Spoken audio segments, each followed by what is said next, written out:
Berlin, dans la nuit du 9 novembre 1989, des milliers de personnes ont assisté à la chute du mur qui a séparé l'Europe pendant près de 30 ans.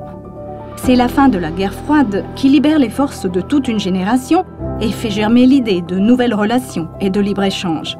C'est dans ce contexte que l'Italie et la France sont arrivés à un accord au début des années 1990 pour planifier une liaison rapide sous les Alpes qui pourrait unir les deux pays. L'idée de la nouvelle ligne directe Lyon-Turin est née. Et alors que l'Union européenne est en gestation à Maastricht, des études sont lancées pour évaluer la faisabilité d'un chemin de fer sous les Alpes pour le trafic de fret et de passagers. L'heure est au réseau, aux innovations techniques qui deviennent des innovations sociales. La première génération Erasmus imagine un système de transport transeuropéen. C'est le futur réseau RTET, le métro de l'Europe, dans lequel le Lyon-Turin joue un rôle stratégique en traversant les Alpes et en reliant l'Est et l'Ouest du continent. Les chemins de fer italiens et français fondent alors Alptunnel, qui étudie pendant 7 ans la possibilité de construire un tunnel ferroviaire de plus de 57 km pour ouvrir une voie directe entre la Méditerranée et l'Europe du Nord. Parallèlement, les deux pays nomment une commission intergouvernementale chargée de discuter et de mettre en œuvre les traités sur l'ouvrage. Entre-temps, la croissance mondiale commence à montrer son impact sur l'environnement. Ainsi, au seuil du nouveau millénaire, le sentiment général change. Le climat et la durabilité deviennent des thèmes centraux au même titre que la sécurité. Une nécessité qui devient évidente pour les Européens le matin du 24 mars 1999, avec la nouvelle de 39 décès dus à l'incendie d'un camion dans le tunnel du Mont Blanc. La sécurité et le transfert de la route au rail ne peuvent plus attendre. Les années 2000 s'ouvrent sous le signe de l'accélération technologique et de l'incertitude qui saisit la société. Mais sur le vieux continent, une transition historique a lieu. La monnaie unique fait ses débuts. L'euro devient le symbole de l'Europe pour ses citoyens et redéfinit les programmes de financement des projets européens, comme le Lyon-Turin. Bruxelles confirme la volonté de créer un système de réseau interconnecté et durable. Il est temps de donner corps aux idées. L'Italie et la France fondent LTF avec pour mission de réaliser les travaux préparatoires pour le Lyon-Turin. 4 galeries de reconnaissance pour atteindre la profondeur du futur tunnel de base.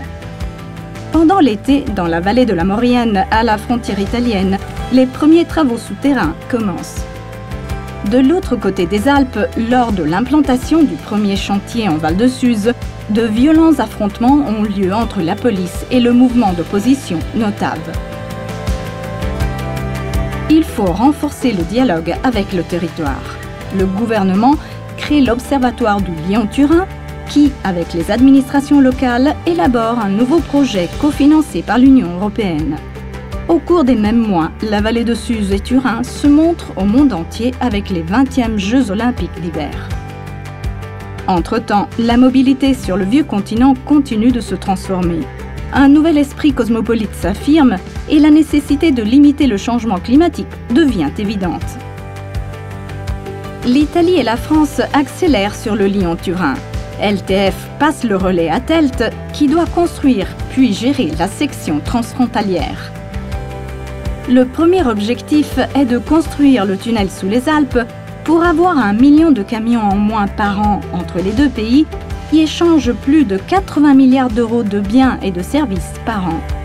Telt poursuit l'excellence. Elle adhère au Pacte mondial des Nations Unies, s'engageant ainsi en faveur de la durabilité et de la responsabilité sociale des entreprises, à commencer par la mise en œuvre du premier code binational anti-mafia pour lutter sans frontières contre les infiltrations de la criminalité. Pendant ce temps, en Europe, le Brexit affaiblit le processus d'unification, mais renforce le désir de ceux qui continuent à croire en cette vision. L'Italie et la France ratifient l'accord pour les travaux définitifs du Lyon-Turin et le tunnelier Federica creuse les 9 premiers kilomètres du tunnel de base en seulement 3 ans. La synthèse entre les besoins locaux et globaux devient un défi à tous les niveaux.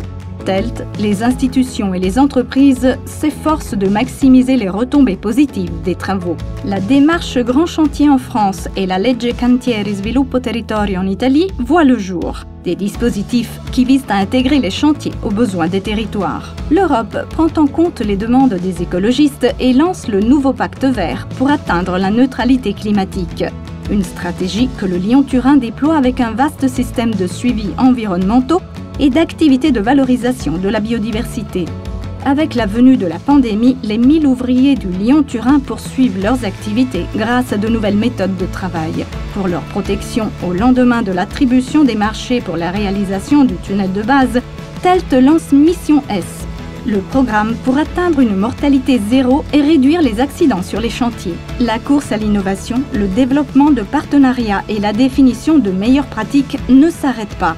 Et alors que le vent de la guerre souffle aux portes de l'Europe, le besoin de synergie se fait de plus en plus pressant. 60 ans après le traité de Rome, qui a donné lieu à la Communauté économique européenne, et 30 ans après Maastricht et les premiers sommets sur le Lyon-Turin, en novembre 2021, Emmanuel Macron et Mario Draghi ont signé le traité du Quirinal.